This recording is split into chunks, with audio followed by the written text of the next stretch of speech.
Hello everybody, this is League Garden 3 and we're doing a Starcraft video. First time in ages, well first ever proper one. We had a practice one up, but this is the first one I've been meaning to do. And this is Silver League footage. I am just saying this in case you're watching this randomly and haven't seen my account before. I am not very good at this game. I play for fun and I record videos for the hell of it. If you want to come here and watch noob, novice level play, then this is your place, but you know, expert level play is never going to be my field. I'm never going to say it's my field of expertise, so we'll leave it at that. The strategy that I'm going to be using in this 1v1 quick match today is something that you can only really do with the Terrans, which are the human players in this game, which is a super turtle kind of deal that we've got going on. And this was my first time experimenting with the idea, so I hadn't really practiced it before. But the premise is to build up your defences in such a way that it's impenetrable from an early mid-game attack. The moment your enemy attacks you, you push him back, and then you launch an immediate counter-offensive, and on the rush of you beating back his attack, you take away the victory in one blow. So you can see this is a 4-player map on a 2v2 basis, so this Protoss player, who are like the alien elvish people who they kind of remind me of, I'm scouting the map, trying to find out where I am. He's building up a gateway so we can get out some basic infantry units, and he's making his assimilator. So yeah, we're hoping that this turtle strategy is going to work for us. As you can see, I couldn't get this thing to do what I wanted it to do, so I had to kind of like bitch about that for like 10 minutes. So he's going to send a scout, and he's finally found out where I am, but I've already got a Marine squad out, and I'm going to build up a bunker here, just so I can keep my Marines safe. He's going to try and come up. I don't know what his plan was here. Maybe he was trying to find if there was a gap in the wall that he could come through, which you need to be careful not to leave a gap in. If you leave a gap in your wall, then I've had it loads of times, so I feel like I've secured my entrance, and then Zerglings come charging in on through out of nowhere.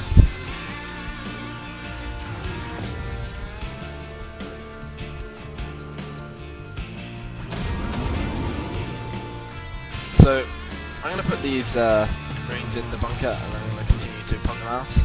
And I'm going to upgrade my command center to orbital command, so that I can start getting the extra SCVs that do like double bonus gathering, resource gathering, sorry. The Protoss player is building up another gateway, and he's taking up to cybernetics core. As you can see, he's already got a couple of disciples, zealots out, sorry. And they are very effective close-range infantry, which are probably the best early-game unit when it comes to infantry, but we've already got a nice bunker down position. We're going to take up to an engineering bay as well, so we can get upgrades for the infantry, and we're now going to capture these refineries so we can get some Vespene gas. And you can see the mules here getting me extra resources. So it's all about simply getting the resources you need and getting them into such a location in a way that you can just turtle up as fast as possible.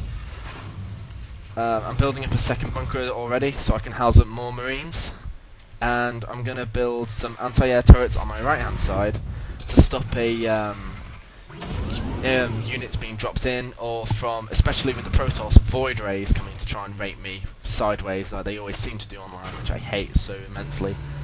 So that's to just cover my flank, and yeah, so that was more or less my plan.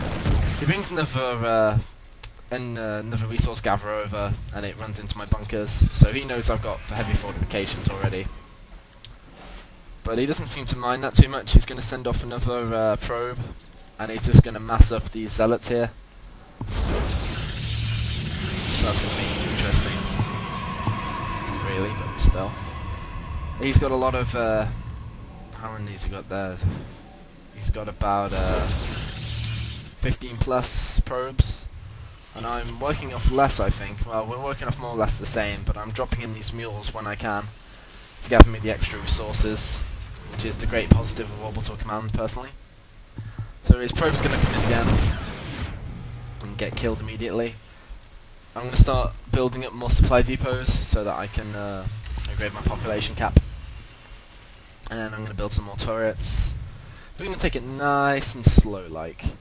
You can see I've just built a sensor tower, and what that does, if we go to me, is it detects enemy units. As you can see here, I don't know what they are, but I can see exactly where he is. I know where he's going to come and attack from, so I can already tell he's going to focus a heavy assault on my main lines. And as you can see now, he's going to bring in his attack against my bunkers. He's going to try and break through here, but he gets scared off by the fact that I have about 9 plus marines. So I realise now, thanks to my sensor tower, that he's going to bulk up his forces, and he is. He's sending more units down there to contribute towards an attack. So I immediately begin focusing more on my defences for my front of my base. I'm going to build up another bunker here. I'm going to build more missile turrets. So we're going to make this forward entrance for this Protoss player more or less impenetrable. We're going to make it so he's not going to get through very easy without a fight. So I like to be an arsehole on this game. He's building up a Stargate, so this Protoss player, I am assuming, is that he's going to try and do a flank attack, or he's going to try and support his units with air, which against a Terran player doesn't work as well if against a Zerg or another Protoss, because Marines are anti-air, and they can kill air units, especially early on, pretty easily. You see we're getting the first weapons upgrade for my infantry, so that means that I'm going to give them increased attack power, and I'm going to put down another barracks. We're just going to spam out marines, get ready for this attack, which is inevitably coming because I can just see it on my sensor radar, so I know it's going to be appearing anytime soon. So he's going to be assisting his zealots with stalkers, which are like, I don't know what they remind me of. They remind me of something off a video game which I've played a million times, and I can never remember what they remind me of. But it's something. Just can't recall what it was. Oh well. No, never mind. So, we've got missile turrets in my refinery area. A great thing to do with missile turrets is to plug them at the back of your base, near your refineries, because more likely than not against a Protoss player, they will try and raid you with air. I know you could get it with any race, but particularly the Protoss I found online, air raids are pretty frequent, so to put missile turrets behind your lines are a very good idea and a turtle strategy. As you can see, this front line is just fortified to shit. I've got bunkers, I've got extra infantry out, and I'm upgrading my barracks with tech labs so I can get out even stronger units like Marauders, which I will be doing soon. So he's amassing what's left of his ground troops, preparing for this invasion. Meanwhile, he's going to bring around his Void Ray. Unfortunately for him, my turrets are going to start self-ring. He's going to go around and he's going to find a gap in my turrets, which I thought, oh crap, so I'm going to retreat all of my SCVs. Unfortunately for him, he didn't stop targeting my engineers, and he loses it straight away because of his own mistake. And now here comes this main assault. So as you can see, he can't even break through the initial defense. He gets through and he's just peppered by a hail of fire. And he's not going to do any serious damage to my lines whatsoever. He's just going to have to lose all of his infantry there. And just like that, we vanquished an entire build of forces thanks to the bunkers and fortified position. And all we lost was one supply depot and one marine. So that was definitely a well affordable victory there. I'm going to build another missile turret here as well, just to stop this other Void Ray from trying the same trick as last time. His unfortunate counterpart tried and failed successfully. Now this guy, this Protoss, is going to do a massive tech upgrade. He's going to get more gateways out. He's going to start making more robotics facilities so he can get out the heavier units, like the Immortals.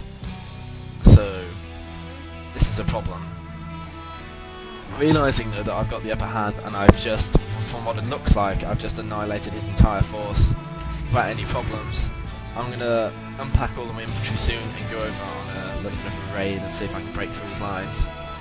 And I'm also going to build starports, and I'm going to make banshees, and I'm going to upgrade them with the cloaking field. My original plan at the time was to hold the line and send in my stealth banshees to destroy his economy, but then I thought if I wait around, I'm just giving him more time to get up more defences, more units that will get through these barricades without any problems. So I thought, fuck that, I'm going to try and take the initiative for once, instead of just hunkering back. He has some observers, so we can see this coming, but as you can see, he really doesn't have a massive force to counteract this. So he's put a pylon here, and I assume this was to maybe put turrets here later on, so he can make a choke point. I'm not going to give him that chance anyway, and I'm going to carry straight on through and regroup with these eager marauder units and such. Crap, there's a dog outside that's having a spasm. Poor dog, my god. So right, we've got our forces piled up outside his base. I'm going to regroup them, and then I'm going to send them in. So he strategically placed his zealots for a flanking maneuver, but they come in at a staggered time. The first unit engaged too early. So the first platoon of those zealots is already gone when the second wave hits. Third wave comes in, but the second one's dead. So he brings them in at the worst time, and they just get destroyed by my fortifications there. We're now going to launch an attack on that pylon, stopping the production of more units. He's going to bring in an immortal, but it's just too heavily outnumbered to take it out with ease. And we're going to take out these pylons so that this Protoss player can't make any more units. And at this point he calls good game, and he gives up. So, good match to my enemy there, Janus, and I hope you enjoyed our first, hopefully of many Starcraft videos, and don't worry, Company of Heroes 1 will be carrying on as well. See you all soon.